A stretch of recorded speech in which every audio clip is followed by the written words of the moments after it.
Sənə tez bir vaxtda bir xəbər gələcək. Bu xəbər nə ilə əlaqədardır?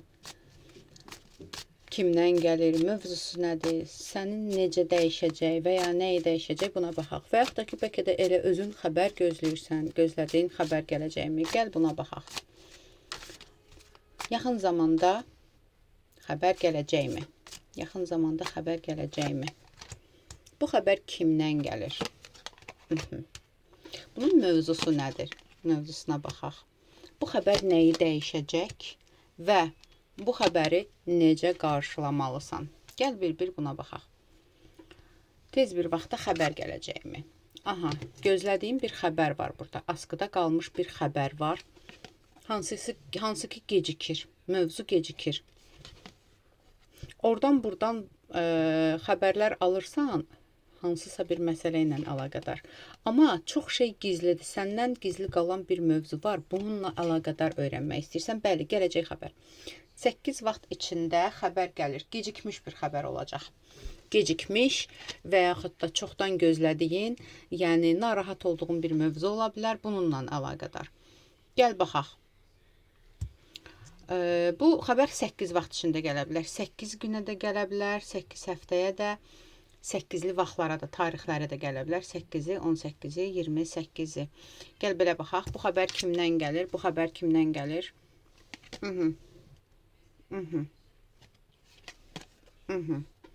Bu xəbər bir nəfərdən gəlir.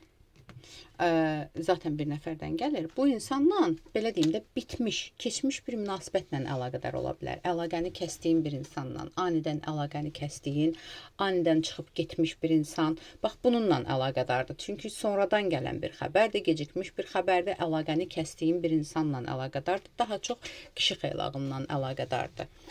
Tamam, gəl baxaq. Nə cür xəbər olacaq? Bu xəbərin mövzusu nədir? Mövzusuna baxaq.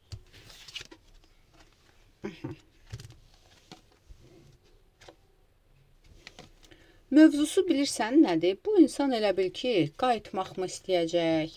Bu insanın bir peşmançılığı mı var? Peşman mı olubdu? Bu insan məsələn səni atıb gedibsə, tutaq ki, səndən ayrılıb, başqasını seçibsə, onunla əlaqədar uğursuzluq mu yaşayıbdı?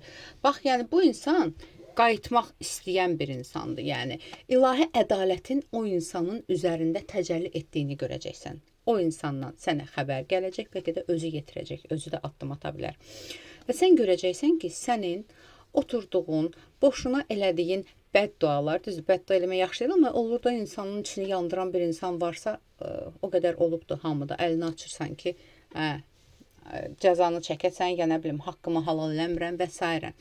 Yəni, sən bu xəbərdən görəcəksən ki, ilahi ədalət o insanın üzərində təcəlli edibdir, cəzasını çəkibdir.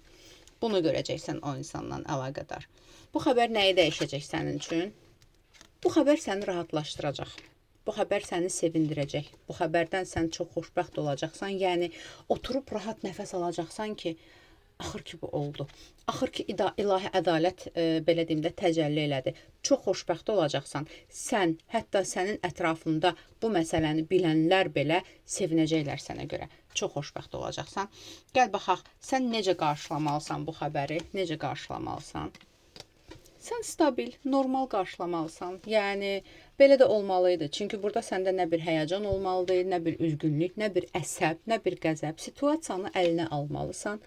Xəbəri almalısan, məlumatı. Sonra da öz yoluna davam etməlisən. Sadəcə bilməlisən ki, yəni, sənin ahın yerdə qalmayıb. Bu qədər. Aldım, qəbul etdim, yaz. Ətrafı baxım üçünsə profilimdəki nömrə ilə əlaqə saxla və siz hansı xəbəri gözləyirdiniz, nə gözləyirdiniz, nə qədər uyumlu oldu, onu da burada qeyd eləsəz sevinərəm və nəzərinizə çatdırım ki, bu kollektiv açılımdır. %100 hər kəslə uyğun deyil, amma bir-iki şeylər sizinlə uyğundursa şəxsi baxımda daha %100 cavablar alacaqsınız.